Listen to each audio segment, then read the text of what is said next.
Триває інформаційний ефір на каналі АТР. Я дякую, що ви залишаєтеся з нами. Я Христина Стець, вітаю вас. І впродовж наступних півгодини про важливі питання дня сьогоднішнього будемо говорити з нашим гостем. Це народний депутат позафракційний Віктор Чумак. Пане Вікторе, ще раз доброго вечора. Вітаю вас. І хочу сказати, що для нас насправді важливо, що ви думаєте, наші глядачі каналу АТР, і поставити своє запитання або висловити якусь свою думку. Ви можете за номером телефону, який зараз бачите у себе на екрані. Я його озвучу: 073 419 41 58. Отож, телефонуйте, якщо маєте запитання. Пане Вікторе, почнемо з теми. Це конфлікт, якщо так м'яко назвати, конфлікт між Генеральною прокуратурою і Національним антикорупційним бюро. Якщо я не помиляюся, то свого часу ви були одним з 5 чи 6 претендентів, які вже дійшли там до фіналу, для того, щоб очолити Національне антикорупційне бюро. Свого часу ви могли це зробити. Якби ви очолили, дивлячись на те, що відбувається зараз би не пошкодували, як думаєте? Ні, ви що? Тут ситуація така, що я був не одним з 5-6, а одним з 4. Фінал був якраз таки між 4, і потім 2 відсіяли, і залишився Ситник і зараз згадаю прізвище, Сірий. І між Ситником і Сірим якраз вибрав президент Ситника. Але що я хочу сказати, саме якраз тоді, коли мені задали питання один раз на 5 каналі, чи порушите ви кримінальну справу про президента, я сказав, що в принципі на сьогоднішній день президент може бути захищений імунітетом, тому що для президента є спеціальний закон про імпічмент. А взагалі-то, да, президент, який закінчив повноваження, абсолютно може бути якраз таки клієнтом цього самого Національного антикорупційного бюро, якщо подивитися підслідність. Я сказав, що да, якщо буде підстави, то абсолютно спокійно зроблю це. І, напевно, із-за цього і не став. Хотіли б ви опинитися на місці Ситника зараз? Йому так видається не солодко. Як вам сказати, зрозумієте, все, що не робиться, все йде на краще. Тому що сьогодні я вже, напевно, думаю, що треба робити щось інше. Да? Тоді я хотів опинитися на тому місці. Сьогодні я вже думаю, що, в принципі, нормальне місце і то, але я вже бачу на сьогоднішній день абсолютно інші перспективи для себе і шлях для себе, і тому вже сьогодні, напевно, ні. Отож, конфлікт між Генеральною прокуратурою і Національним антикорупційним бюро. І вчора, як то кажуть, не знаю, чи жирну крапку поставив Генеральний прокурор в ефірі одного з каналів, чи... Давайте послухаємо зараз Юрія Луценка, власне, що він сказав про цей конфлікт, і далі продовжимо. Маємо нелегальних агентів, які використовують незаконні методи провокацій. Ніхто з них не допущений до держтаємниці, але їм надаються матеріали прослушки НАБУ, що є кримінальним злочином. Вони використовують незареєстровану в Україні техніку для прослуховування, яку завезено контрабандним шляхом, а отримані матеріали вони використовують у своїй роботі. І я доповню цю цитату, про якесь просто бандугрупування йдеться. Це величезний букет нелегального групування, яке діє нелегальними методами з нелегальною апаратурою. Про це 2 агентів я дізнався десь 2 тижні тому, сказав Генеральний прокурор. Що би така заява мала означати? Тобто це вже жирна крапка в цьому конфлікті, коли вже такий апофеоз апогею, чи насправді Генеральний прокурор ще може багато всього цікавого озвучити, що повністю дискредитує НАБУ? Ні, розумієте, тут ситуація, дивіться, яка. Справа в тому, що я коли до вас їхав, абсолютно випадково, відкриваючи там різні посилання, відкрив якраз такі спростування НАБУ цих слів вчорашнього Генерального прокурора. Про те, що в принципі є гласні і негласні агенти, і вони можуть бути в штаті і поза штатом, але вони всі допущені до таємниці і до роботи з оперативно-розшуковою діяльністю, і тому що в принципі діяльність гласних і негласних агентів, які працюють з, скажімо так, з негласними слідчими розшуковими діями або в рамках негласних слідчих розшукових дій, вони, в принципі, захищені законом про державну таємницю. І ці агенти не повинні набиратися через прозорі конкурси. Вони обираються абсолютно на інших засадах і на інших конкурсах, і так, як вони набираються в той же самій Службі безпеки, в зовнішній розвідці, в розвідки інших держав там, і інших наших державних установ, які мають відповідні повноваження. Тому це для мене трохи дивно, що Генеральний прокурор не знає про це. По-друге, в принципі, якщо там хтось знімав інформацію з каналів зв'язку незареєстрованим обладнанням, то це кримінальний злочин однозначно. Але наскільки я розумію, що всі зняття з каналів зв'язку, в принципі, відбуваються за рішенням слідчого судді, От, більше того, це відбувається на обладнанні Служби безпеки України. І тому Служба безпеки України абсолютно чітко розуміє, хто є фігурантами тих чи інших проваджень, які є в провадженні у Національного антикорупційного бюро. От чому величезна проблема. Про те, що Служба безпеки України завжди контролює всі негласні слідчі розшукові дії Національного антикорупційного бюро. І, скоріше за все, саме це стало, скажімо, одним із підставою от такого, знаєте, такого ламання всієї оперативної розробки, яка на сьогоднішній день, оперативних розробок, які є на сьогоднішній день в Національному антикорупційному бюро. Тому що коли ми кажемо про злочини, там, скажімо, однієї чиновниці Державної міграційної служби, то це трохи не так. Тому що якщо ми говоримо про порядок отримання громадянства України іноземним громадянином, то ми розуміємо, що в цих процесах беруть участі Державна міграційна служба як представники МВС, Міністерство закордонних справ, це представники консульських служб, Міністерство охорони здоров'я, відповідні там структури, Служба безпеки України, яка зробить спеціальну перевірку того чи іншого апліканта, який подається на громадянство, а також адміністрація президента України, як комісія з питань громадянства адміністрації України, яка виносить остаточний вердикт. Розумієте, в яке кубло засунута була палка НАБУ?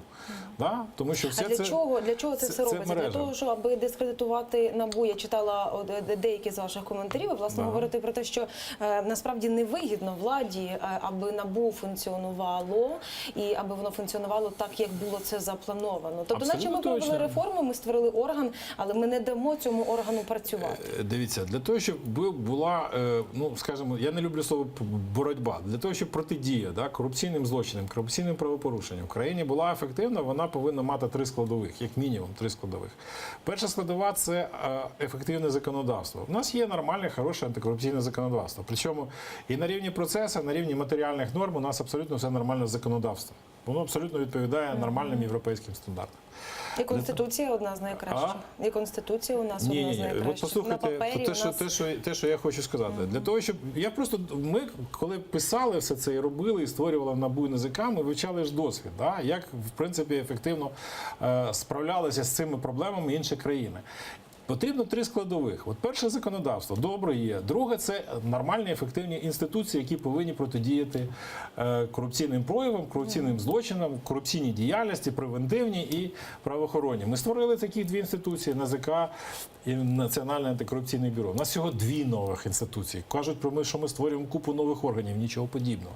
Всього 2 нових інституції створено Національне антикорупційне бюро і Національне агентство запобігання корупції. Більше антикорупційних інституцій у нас жодних немає. Прокуратура, спеціалізована антикорупційна прокуратура, це просто частина Генеральної прокуратури, яка спеціалізується на просто багато нових назв, і вони з'явилися, і немає багато нових назв. і Державна фінансова служба, яка теж має з'явитися. Це абсолютно все інше. Але питання в іншому. Питання потрібен 3-й компонент. І цього 3-го компонента в нас немає. 3-й компонент називається політична воля тієї політичної команди, яка повинна все це реалізовувати. І ситуація така, як ми можемо знайти політичну волю у олігархічній команді. У нас, в принципі, на сьогоднішній день олігархічна економіка, олігарх-президент. Друзі олігарха, в принципі, президента є генеральний прокурор, інші друзі є в парламенті. А яка команда ви маєте на увазі, якщо будь-яка? Я просто кажу, для того, щоб відбувалися зміни, потрібна політична команда з наявністю політичної волі. У нас немає такої команди на сьогоднішній день, щоб прийшла з політичною волею. Коли з'являється, а що таке політична воля? Це дуже прості речі. Політична воля – це невідворотність покарання. Для будь-кого. Ми зможемо з вами сказати, що в нас невідворотність, принцип невідворотності покарання діє в країні? Ні. Риторично. А чим цей скандал і цей конфлікт він може завершитися для України? Хтось каже, що насправді це добре, бо за кордоном і силові структури, і антикорупційні теж між собою конкурують. Але чи тут є конкуренція, чи тут є, я не знаю, дискредитація, підставляння? Абсолютно точно, ви правильно Чим кажете. може завершитися? Я не говорю вже навіть про гроші від МВФ. Ну, по-перше, він не завершиться. Тобто процес... Можуть бути якісь фатальні наслідки? Ні, фатальних наслідків жодних не буде. Я думаю, слава Богу, тут небо на землю не впаде, там океани з берегів не вийдуть. І Україна як стояла на своєму місці, так стояти буде. Але є певні інші наслідки. Є і іміджеві наслідки, розумієте? Є, в принципі, втрата певного потенціалу, втрата певного допомоги, в тому числі і технічної. Ну, дивіться. 600 мільйонів допомоги, які ми повинні були отримувати, технічної допомоги від 600 мільйонів євро, які ми повинні були отримати від Європейського Союзу. Не отримали в цьому році. Чому? Не тільки із-за лісу-кругляка, про яке пишуть там, да, а із-за того, що, в принципі, відповідно до наших домовленостей з Європейським Союзом, ця допомога повинна була йти, якщо повністю запрацює Національне агентство запобігання корупції. Не просто буде створено, а почне реальну перевірку декларацій. А воно перевірило всього за рік 91 декларацію. Ну і там Це смішно. теж був скандал. Зараз знову говорять, да, буде новий транш, там 1,8 мільярда євро. От. Але знову ж таки умовами є це ефективна антикорупційна політика. І ми будемо на цьому все витрачати. Коли ми втрачаємо не просто гроші, а ми втрачаємо репутацію. Ми втрачаємо репутацію надійного партнера. Це за гроші вже не купиш. Це вже за гроші абсолютно не Ми купиш. маємо Це набагато телефонний складніше. дзвінок від глядача. Доброго вечора. Ми вас вітаємо. У студії каналу АТР Віктор Чумак. Представтеся, хто ви, звідки, і, будь ласка, ваше запитання. Добрий вечір. Добрий вечір. Я Василь Михайлович з Подольська, Херсонська область. Хочу підтримати вашого гостя стосовно так називаємо конфлікту між ГПУ і НАБУ. От вчора буквально, по-моєму, Назар Холоднійцик, який є замісником Генерального прокурора, тільки з юридичного освіту, повністю сказав, що в діях агентів і в так званій спецоперації не було ніяких порушень закону. А так називаємо генпрокурор без юридичної освіти сьогодні і всі ці дні заявляють зовсім протилежне.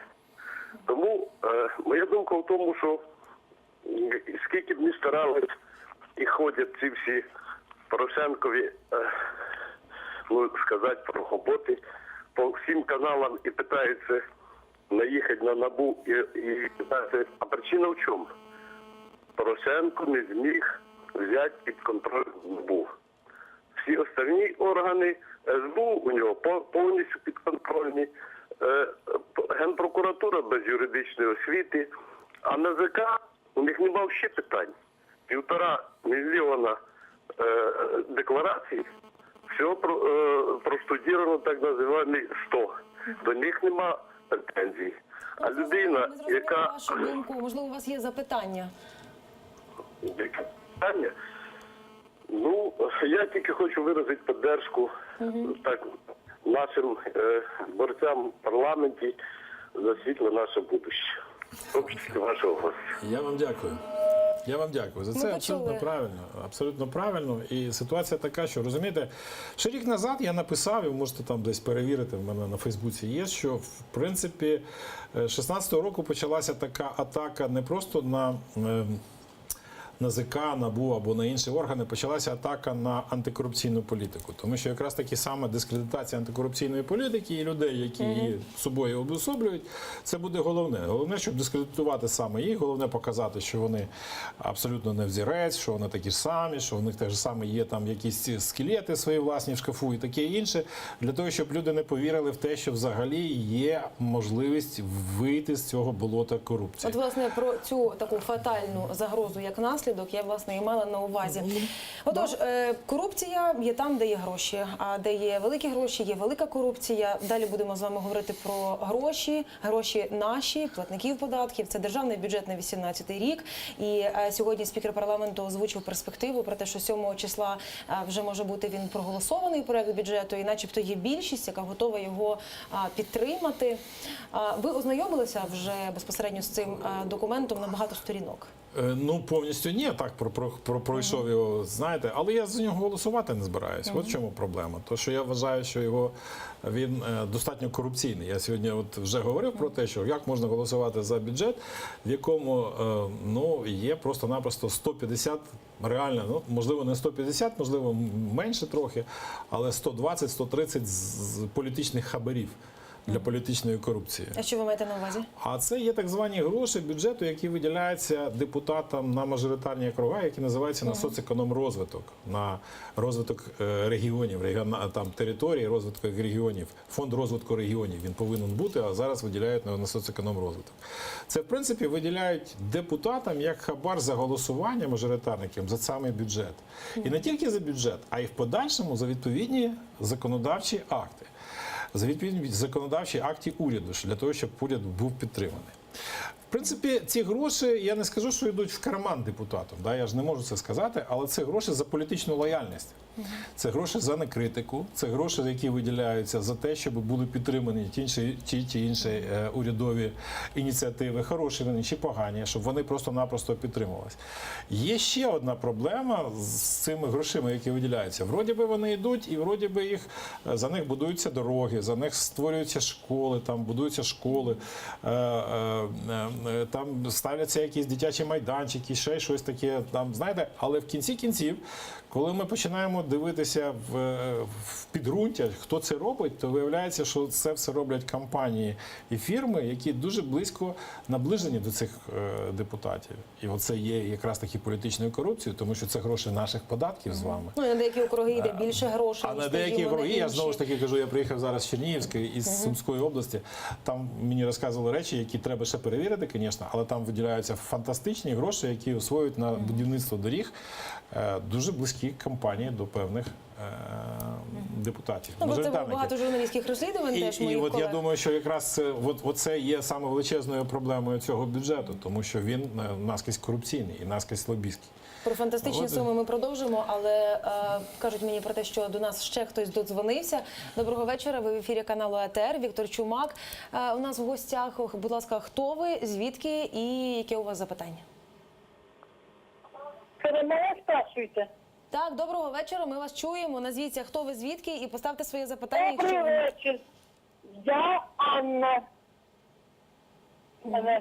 Я хочу спросити, коли закінчиться війна в Україні? Остановіть війну, бо це нічого не інтересує. Скільки людей умних там сидить, тільки болтаєте, а війну не можете остановити. Пожалуйста, ответьте на цей вопрос. Коли закінчиться війна в Україні? Пані Анно, дякуємо вам за складне запитання таке, пане Вікторе. На жаль, пані Анна, можу вам просто-напросто сказати, що зупинити війну – це не тільки наше з вами бажання, і ми хочемо всі зупинити війну, але, на жаль, ця війна підігрівається на середині України, або не тільки всередині України. Ця ключ від цієї війни лежить в кармані у пана Путіна.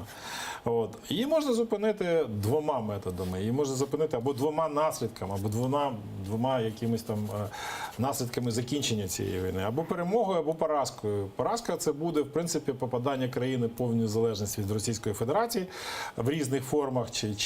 Чи це просто-напросто ці території увійдуть на якійсь окремому статусі, на які будуть впливати на зовнішню і внутрішню політику України, або якимось іншим чином, або перемогою, коли ці території увійдуть до складу України, як абсолютно нормальні українські території, на яких повністю розповсюджується український суверенітет і українське законодавство. Коли це буде, я, в принципі, прихильник, не просто прихильник, я, в принципі, вважаю, що у нас є тільки єдиний другий метод закінчення цієї війни, це нашою з вами перемогою, перемогою і здорового глузду, і перемогою всього міжнародного світу, і перемогою України над, в принципі, агресією. Але для того, щоб перемогти, повинна бути дуже чітка, зрозуміла стратегія, якої на сьогоднішній день, на жаль, в країні поки що немає. Я думаю, що це якраз таки питання майбутньої президентської кампанії, майбутньої президентської команди, для того, щоб прийшла команда, яка би мала дуже чітку, зрозумілу стратегію в майбутньої перемозі війни. Так, спасибі за цей дзвінок. І я хочу повернутися, власне, до теми грошей, бо часу насправді не так мало залишилося. І слово «фантастика» ви таке використали. І я про такі фантастичні цифри. Я, власне, прочитала про те, що в цьому державному бюджеті на наступний рік, 18-й, вперше в проєкті бюджету закладені трильйонні доходи і видатки. Це має якесь значення? Це є показником чогось? Чи насправді на це, бо насправді вражаючі суми, трильйонні і вперше?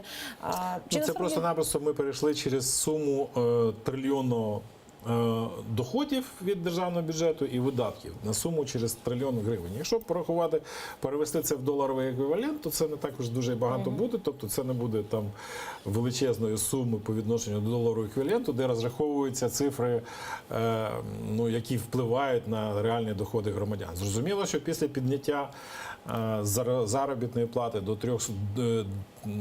3200 гривень, розуміло, що збираються набагато більше податків. Це податки різні. Податки із прибутку, податки із прибутку громадян, податки з прибутку підприємств і таке інше, соціальні податки, які збираються. Тому що, в принципі, виросла база оподаткування і росте сам по собі бюджет. Розумієте? Якщо ми зараз будемо говорити про 400, про які запропонував зараз президент, Так, то власне, це ми ще... можемо про це почути. Ми можемо про це почути це зараз. ще буде підвищення збору податків, тому що саме база оподаткування знову збільшиться і грошей піде в бюджет більше. Але питання в іншому. Я, в принципі, за те, щоб росли доходи громадян, тому що доходи громадян збільшують купівельну спроможність населення і запускають якісь певні процеси куплі, продажу різних товарів, торгівлю. Але питання... Продовжимо про, власне, 400 від президента. Давайте послухаємо і продовжимо. За підсумками покращення інвестиційного клімату і надходжень до бюджету, ми зможемо проаналізувати за підсумками півріччя або 3 кварталів і прийняти рішення про підвищення мінімальної заробітної платні до 4100 гривень.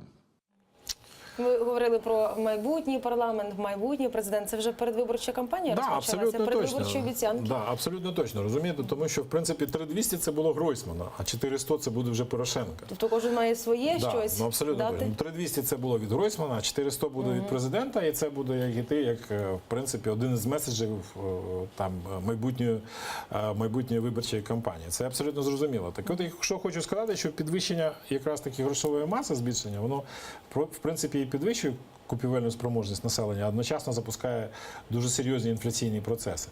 І тому ситуація така, що наявність більше грошей при збільшенні приросту споживчих цін і приросту там тарифів різних, воно, в принципі, реальні доходи населення не збільшує.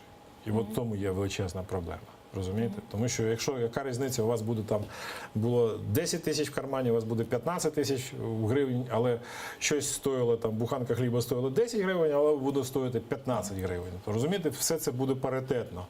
Або, скажімо, вона буде стоїти, якщо 16 гривень там, або 17 гривень, то ви навпаки втратите, а не отримуєте більше. А якщо говорити взагалі про тарифи, які на сьогоднішній день пропонуються ще на 25% збільшити для підприємств, вони потягнуть за собою збільшення практично всіх товарів, то тут, вибачайте, інфляція в 16% при збільшенні такої зарплати, вона не дуже дасть можливості збагатитися всьому населенню. Але бачите, про тарифи, напевно, трошки десь вже призабули. Є більш нагальні питання, зокрема і для політиків, і для спікерів. Про це вже набагато менше говорять. І вже забули про те, що суд заборонив детективам Національного антикорупційного бюро ознайомитися з певними документами для того, аби перевірити законність або ж незаконність цієї формули Роттердам плюс. Тут вже стільки цих корупційних скандалів, що про це, напевно, вже ніхто і не пам'ятає і не згадує. Ви ще додайте, що, в принципі, кримінальне провадження по відношенню до формули Роттердам плюс відкрито за моїм зверненням до НАБУ. Ну, бачите, це ви вже додали. Ви вже додали. Я вважаю це злочинною схемою, абсолютно злочинною схемою, яка працює на користь певних груп. А чому, власне, оці політичні сили, які в парламенті, не було так багато їх, які вимагали цих справедливих тарифів, які вимагали, власне, перевірити, які вимагали створити якісь тимчасові слідчі комісії і так далі? Чому воно все затихло? Ні, воно не затихло, воно просто-напросто йде такими, знаєте, хвилями. Але громадянський рух «Хвиля» наш тримає це все завжди на гребні своєму. Як ви себе прорекламували? Бачите, на гребні цієї хвилі ми тримаємо завжди ці питання. І питання Роттердам плюс одне з головних, яке ми відслідковуємо, і постійно контролюємо якраз проведення кримінального провадження, і постійно тримаємо контакт з експертами, які працюють у цій сфері. Які цим абсолютно постійно опікуються. Тому це питання, яке ми ніколи не забудемо і ніколи не перестанемо про це говорити. Тому що, вибачте, але так грабанути країну за такий сленг, вибачайте, на 12 мільярдів гривень в рік – це достатньо серйозні гроші. І про це треба говорити завжди. Якщо до бюджету повертатися, оці приховані хабарі, про які ви сказали, я так собі дозволю назвати їх, це єдина причина, чому ви не будете голосувати за цей бюджет. І чи насправді, як говорить спікер, є підтримка документу, і проект закону він буде проголосований 7 числа. Ну, дивіться, щодо підтримки. Якщо я вам кажу про приховані хабарі, і таких прихованих хабарів там десь приблизно сотня, да? Ну, те, що ви побачили, принаймні, та, Ну, вичитали. це ті, які підуть там на округи провладних, так будемо говорити, мажоритарників, то по великому рахунку, я думаю, що голоси є. Можливо, будуть іти торги, збільшити десь, зменшити десь, тому що ні для кого не секрет, що це і змагання в лобійської діяльності. Да? Хтось там фракції підтримують певні виробництва, підтримують певні навіть сфери економічні, там лобіюють інтереси тих чи інших виробничих сфер, і тому або додають голоси, або не додають голоси. Окремі мажоритарники працюють з цим соціально-економічним розвитком, з грошима соціально-економічного розвитку на свої округи і знову ж таки торгуються за збільшення або зменшення відповідно до певних програм. Але якщо говорити загалом, то скоріше за все голоси є. Скоріше за все бюджет буде проголосований. І якщо говорити знову ж таки і про конфлікти сьогодні на Погоджувальній раді, вона зазвичай буває такою вражаючою для журналістів, вона така показова, багато чого демонструється, та така вистава. І сьогодні теж була конфліктна ситуація, коли Погоджувальна рада ледь не зірвалася. Це знову ж таки лідерка Батьківщини, вона вимагала внести до порядку денного законопроект, який вона вважає за потрібне внести. Йдеться про продовження мораторію на продаж землі. І якщо те, що мені відомо з таких кулуарних розмов, наче всі за для того, аби продовжити цей мораторій. І всі начебто і будуть голосувати. Але чомусь, скажімо, в порядку денному цього немає, не на часі, і вже начебто до кінця грудня дотягли. Це теж те, що під ялинкою опиниться. Ні, я не думаю, що це під ялинкою. Я думаю, що там відповідно до сьогоднішніх заяв там Батьківщина просто дотисне, завтра розглянуть комітет, там поставлять і на голосування. Але ж питання в іншому, розумієте, мораторій землі це не панацея від того, що земля не повинна бути товаром. Скоріше за все, вона повинна бути товаром. Але питання в тому, як її продавати, за якими правилами, за якими процедурами, як зробити так, щоб воно було прозоро. Сьогодні 8 мільйонів гектарів державних земель гуляють, і просто невідомо, як вони гуляють під якимись невідомими договорами оренди з невідомими особами. Нічого не платиться взагалі в державний бюджет, нічого не йде в казну. Куди йдуть ці гроші, невідомо кому. Розумієте? Говорити про те, що сьогоднішній день немає ринку землі. Да вибачте мене, сьогодні є чорний ринок землі, і він набагато страшніший, ніж ринок землі світлий. Ну, знову ж таки, це політична воля і чиясь вигода, аби цього офіційного абсолютно ринку точно. землі. Тим більше, що ми, в принципі, чим більше будемо відтягувати це, тим більше ми будемо створювати, в принципі, прошарок людей, які в непрозорий спосіб будуть отримувати преференції, які стануть латифундистами, тими ж самими олігархами земельними, але стануть в непрозорий спосіб. Чим далі ми будемо тягнути з цим питанням. От і все. Тому що тут повинно, в принципі, бути перше, що потрібно зробити, це чіткий, зрозумілий, прозорий облік всіх земель, кому вони належать. Потім можна говорити про продаж. Але отак от говорити просто-напросто про мораторій, невідомо наскільки, і нічого не робити після цього мораторію, це ж кроків нікуди. Ми повинні зробити облік земель, щоб чітко розуміти, де, кому, що, як вони всі належать ці землі. І зрозуміти, кому в кінці кінців, хто у нас є вже на сьогоднішній день олігархами земельними, а хто ні. Це дуже об'ємний такий процес. Так, і слухайте, зараз... цей процес іде вже десятки років. І цей кожного процес разу про це активно починають говорити перед виборами. Абсолютно правильно. І цей процес десятки років завжди відкладають. Для чого відкладають? Для того, щоб, в принципі, скупити всю землю просто-напросто в непрозорий спосіб. А потім сказати, вибачте, от я власник. І це вся моя земля. Чия земля? Карабаса-Барабаса. І там Карабаса-Барабаса, і там Карабаса-Барабаса. Хто буде Карабас-Барабас, ми побачимо з вами, коли проведемо коли будемо мати повний кадастр землі. Ну, так само, як з недоторканністю. Хто тільки не обіцяв, але ніхто не зробив. Ні, це трохи інше, але я ж кажу, що це велика власність. І розумієте, якщо б був ринок землі якийсь більш-менш цивілізований, його можна було б обмежити по кількості, обмежити по можливості продажу там іноземцям, не іноземцям, там фізичним, юридичним особам. Як він продається? Продавати не просто землю, а продавати право користування цією землею. Не просто не фізичну землю, а право користування. Право користування з відповідним призначенням цієї землі, не міняючи цільове призначення. Це все можна було робити, але немає жодного бажання мати облік, тому що без обліку землю можна просто тупо красти. А яка перспектива того, що це бажання з'явиться? Те, що ми називаємо політичною волею впродовж, скажімо, наступних 2 років до 19-го року. Ну, прийде Президентські, новий парламентські президент, вибори. буде новий президент, буде новий парламент. Коротко. Може з'явиться нормальна політична воля. Може Будемо з'явиться нормальна сподіватися. політична воля на такій, ну не знаю, на такій Оптимістичній смішній ноті. Оптимістичній Давайте ноті. Я би завершимо сказав так, наше- оптимістичній ноті. Спасибі Тому що вам, давайте пане будемо Вікторе, за оптимістами. цей оптимізм. Це був Віктор Чумак, народний депутат України, позафракційний. А це був канал АТР. І наш інформаційний вечір триває. Тож залишайтеся з нами. Попереду багато цікавого.